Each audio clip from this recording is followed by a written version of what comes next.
All right, so personal fall rest systems must be inspected before every use, normally in the morning before we put it on. Be sure to inspect and, if necessary, adjust the following equipment before each use: the harness, the lanyard, the anchorage point, and the connectors. I wrote this on the board, ABC. If you can remember your ABC of your harness system or your personal fall rest system, you're going to be all right. I kind of lump lanyards with the connectors. So lanyard is just connecting between our body harness and our anchorage point. So the harnesses, full body harness is made up of many parts, each of which must be inspected. The D-ring, the webbing, the buckle attachments, the tongues, and the buckles. So, let's see, is that the first inspection page that we have? How to put on a harness, or full body harness inspection? You mind starting me off and reading step 1? So you want to be... Yeah, we're looking for worksheet number 3. We're looking for these inspection pages. That's where we're at, gang. Sorry about that.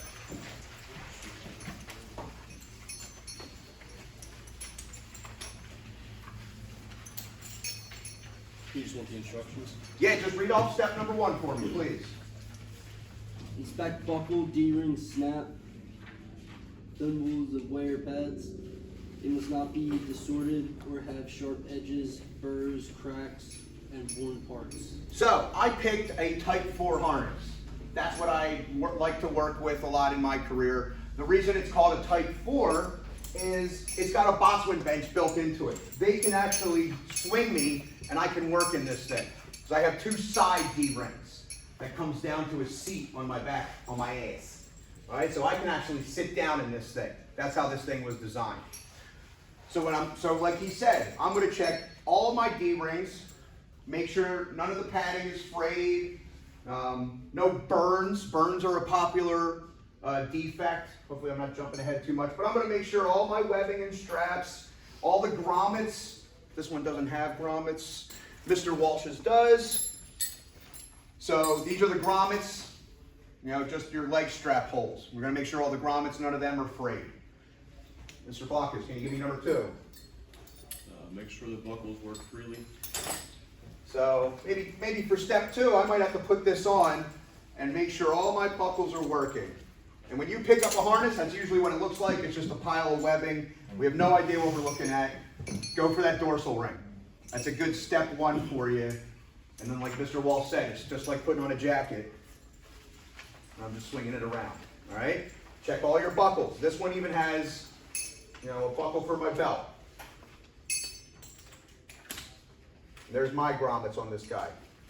So we're going to check all of them. We're going to make sure all these work. My buckles are a little different than most others, so same thing. Put them together. Make sure they're not going to fall on you or pop out on you. Give me number 3, please. Inspect all fibers. Fibers must be free or frayed or broken fiber, pulled stitches, tears, abrasions, mold, burns, and discoloration. Absolutely. Burns and discoloration. WD, oil, gasoline, they all deteriorate nylon. It's what we have to look for. Can I have Sharpie on my harness? Can I write my name on my harness in Sharpie? Nope. Call the company up, they'll tell you no.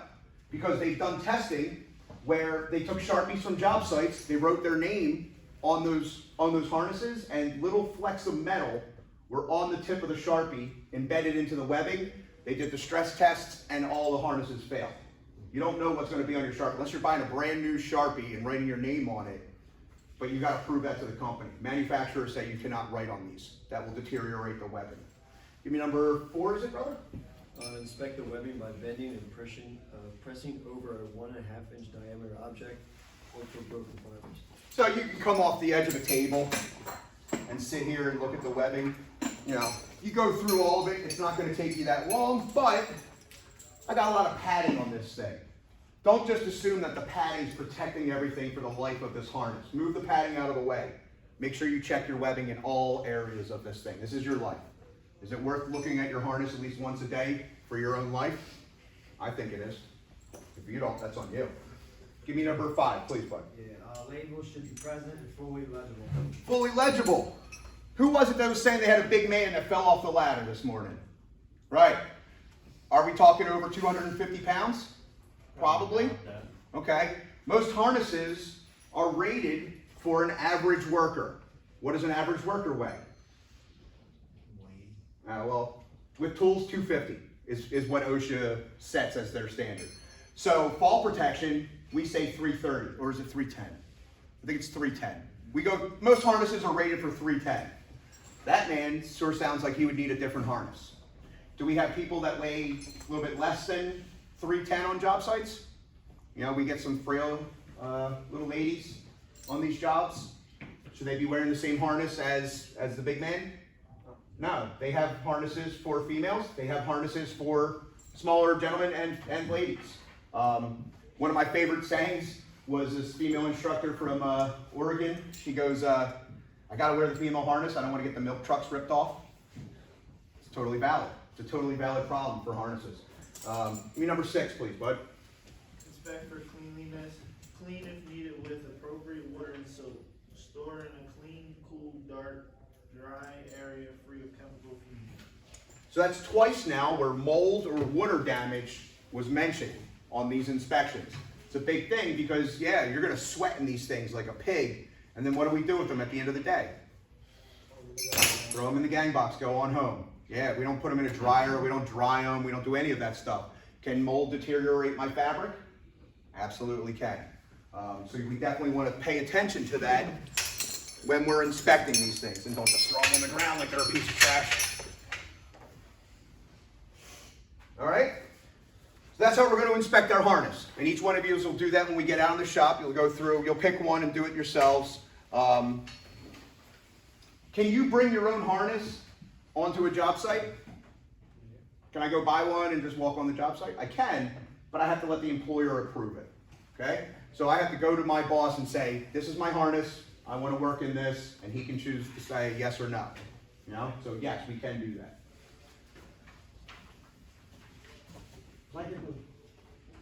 Alright, so anyway, let's go to the second page, which is going to be how to put on a harness. Want to give me number 1, please? Hold harness by D-ring, shake harness to allow all straps to fall into place. So a big popular one is the leg straps sometimes wind themselves up out of the back. So that's why you give it a little shake, maybe pull them out. Give me number 2. Release chest, leg, and or waist straps if they are buckled. If the straps are already buckled, we're going to open them up so we can get this in. Give me number 3, brother, please. Yep. Slide straps are harnessed over the shoulders and position the D-ring in the middle of the back between the shoulder blades. All right, so middle of the back. Not all the way up here, not all the way down here. Middle of the back. Because what's going to happen is when I fall, this is going to come up no matter what. No matter what, I'm going to have about a foot of space between this D-ring and my back when I'm actually being suspended in midair. So we want that in the middle of our back. Blades, give me number, what is that, 3, please? 4.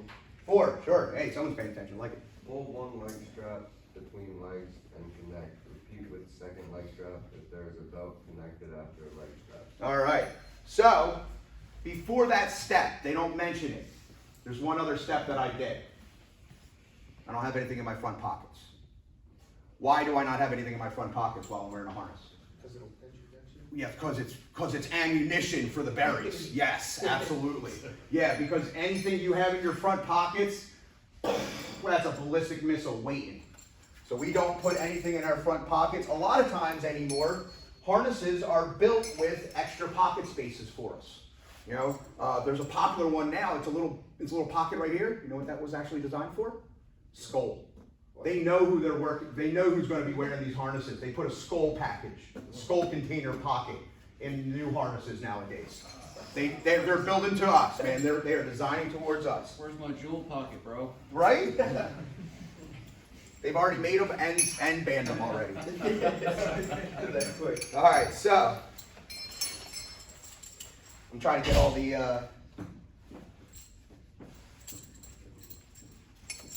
the humps out. No pressure, no pressure. So I adjusted these before. They might be a little snug. That's all right. So, rule of thumb for when I'm putting on a harness, I should be able to put my hands in my pocket. These are way too loose. I should be able to put my hand in my pocket, make a fist, and not be able to take my hand back out. That's the rule of thumb for how snug a harness should be. This is definitely too loose. So I'm going to tighten these up just a hair so I can be presentable while I'm doing this to you guys. So that's more good. So I can put my hand in my pocket, maybe get some loose change out of there, but then if I make a fist, that ain't coming out. That's appropriate. That's what you want to be looking for when you're wearing these things. Yeah, I know comfort isn't really the thing with harnesses, okay? They're not built for comfort. They're built for skull. And then I'll do my belt last. Give me next step, please, brother. Connect this chest strap, number 5, please. Set the chest strap and position it mid chest, tighten it to keep the shoulder strap straight. Boom, done. Easy enough, chest strap, all right? So, again, keep that in the middle. You know, that'll be a little more comfort thing that you're going to adjust. And give me number 6, please, sir. After all straps have been connected, tighten each buckle enough to keep the harness snug but still allow full range of movement. As a general rule, the leg strap should be tightened so that the wearers can insert a maximum of 2 fingers between their legs and the straps.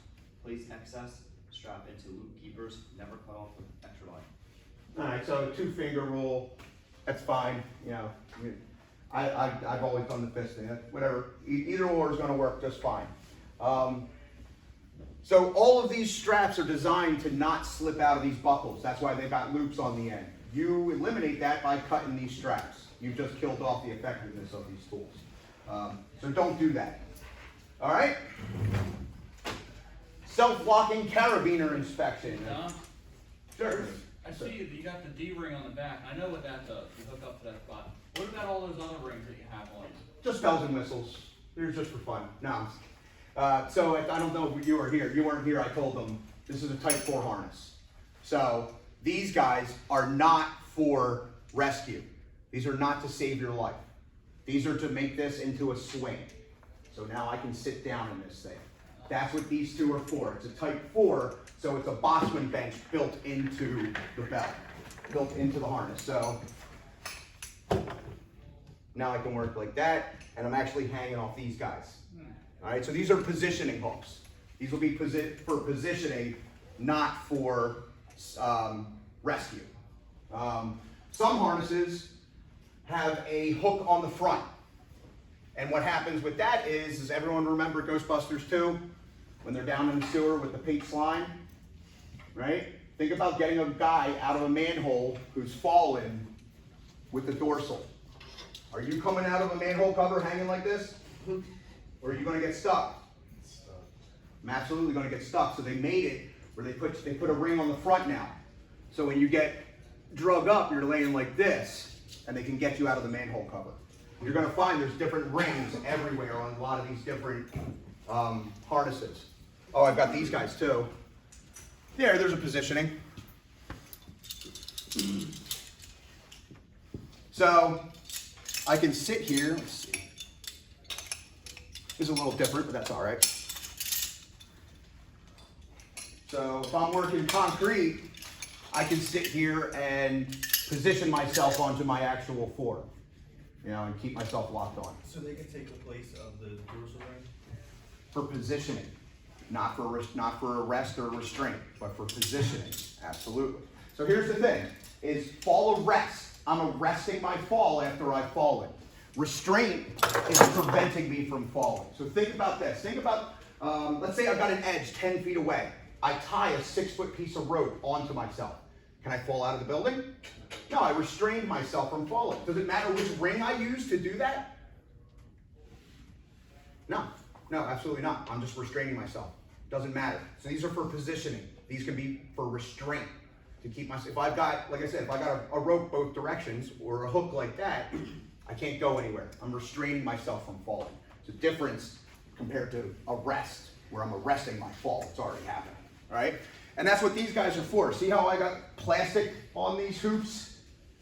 These aren't handlebars for my boyfriend at lunch, right? Like, These are actually designed, let's say I've got to walk around with the Pelicans, you know? I've got this hooked to my dorsal and I'm just walking around all day. I'm not dragging these on the ground. I can work like a gentleman. A little bit more like a gentleman. But that's what it's for. They put in that plastic for wear because they knew that we were going to hang these somewhere, and they gave us a spot for where they can hang them safely and not wear out the harness. All right, carabiners. Let's see, we've got this guy. We've got a couple. I know we got one on the Lifeline too, I believe. So we got at least two. We'll see if we can get more. Give me number one, please, brother. Inspected carabiners for damage, disortage, and for any sharp edges, burrs, cracks, and corrosion. Absolutely. I'm going to check, and like I said, aluminum is getting more and more popular. I don't trust aluminum as much as I do steel, personally. So if I see something that's got a multi-metal system, I'm definitely going to spend a little extra time looking for corrosion and paying attention to that type of stuff. Everything should be stamped. Everything should tell you how much weight it should hold on that. So if I'm sitting here looking at this, I should be able to see 5,500 pounds stamped right on there, 25 kN, kilonewtons. That's how much this carabiner was going to hold for me. So distortion, I don't see anything. I don't see any dents, burrs, cracks. Give me number two, please, bud. Inspect the carabiners for correct operation. Gates must fully close and engage nose of hooks. So here's our nose. It must fully engage. So I'm going to run it a couple times, make sure it doesn't hang up accidentally on me or anything. But again, this is a double action lock, positive action. What used to happen was we would get rollouts. I don't know if we can. So sometimes with the snap hooks, before the positive actions, we would work on something like this, and it would actually be able to roll out of it in certain situations. So that's why we need positive locks on all this stuff, so we prevent rollout. Give me number three, please. Bart? Hook gates must move freely and lock when closed. No, same thing. I'm checking that operation. I'm making sure my hook gate and everything is working properly. And give me number four, please. Inspect each component and subsystems. And the subsystem. How's my connector in here? You know, is this all quality as well? You know, like this is just kind of a swivel on this yo-yo. I don't know how much I trust that, to be honest. But it's all connected. It all looks pretty damn good. All looks stamped. I'm going to be happy to sign off on that. I'm going to get my ass to work. All right, so we're going to, how long did that take me? 10 seconds? 30 seconds? Is your life worth 30 seconds? Yeah, it's worth just stopping and looking at your equipment. That's what we're trying to get you in the habit of here, okay? All right, Lifeline. Give me number one, please, brother. Yep. Right at you. Inspect Lifeline hardware for damage, distortion, and any sharp edges, burrs, cracks, or corrosion. All right. Same thing. You know, a lot of oils and greases can wear out our connectors. You know, so it can wear out our webbing. So I always want to look at everything. If I got to pull the whole thing out and make sure all my stitching's good, do it. You know, this is sheathed in pretty well. I'm not going to tell you, oh man, I got to check this out and rip that apart.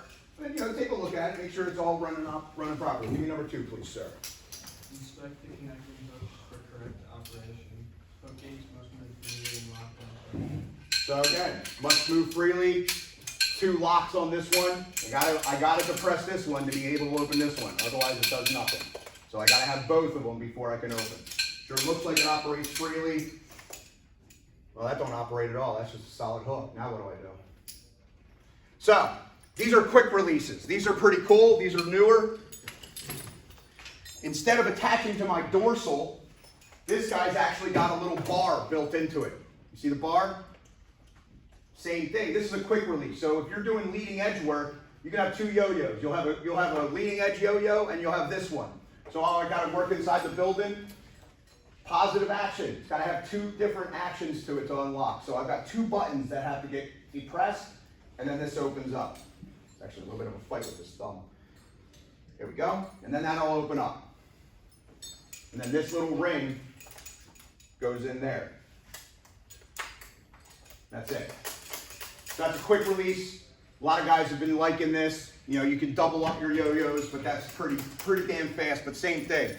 That's gotta have a positive lock. Why did I do that? It's twice now. Dickhead. All right. I was doing so well, I got to like the 15-minute mark and then I finally cursed. Give me number 3, bud. Inspect the full length of the synthetic rope for cuts, severe abrasion, wear, and for contact with chemicals. So yeah, like I said, pull that out. Look for the whole thing. You know, look through every little bit of it. Give me number 4, please. Let's see. I didn't pick on the back of the class yet. Inspect the full length of the wire rope for cuts, broken wire, sharp bends, severe abrasion, wear, and for contact with chemicals. So we don't have any wire rope, but same thing. Wire rope is considered a mechanical device, so don't be scared to, if you're using a wire rope for a vertical lifeline or a horizontal lifeline, inspect that wire rope. Make sure it's actually going to hold your weight up. Give me number 5. I caught you yawning, but that's all right. I'll pass on. Nah. Inspect all identification and warning labels for damage. Same thing. If it's got a damaged label and I'm not sure how much it's going to weigh or hold, am I going to use it? Nah, cut that up, throw it in the dumpster. Oh, I never saw it, boss. I don't know what happened to that. You know, I'm going to make sure my labels are clearly identifiable. You know, if you got a screw gun in your gang box and it says NFG on it 13 times, is that the one you're going to grab for that day? Probably not, because it's been no fucking good 13 different times. You know, same thing with our fall protection stuff. You know, if it says NFG on it once, I don't know it. That doesn't exist to me anymore. That's going to disappear real quick. Give me number 6, please. Inspect each system component and subcomponent. So yeah, we looked at all the webbing, we looked at the anchorages, but make sure you get in between the cracks, you know? Make sure you're looking at every little part of these things, okay? So that's uno mas. Oh, good thing yeah, no, it's okay. All right, so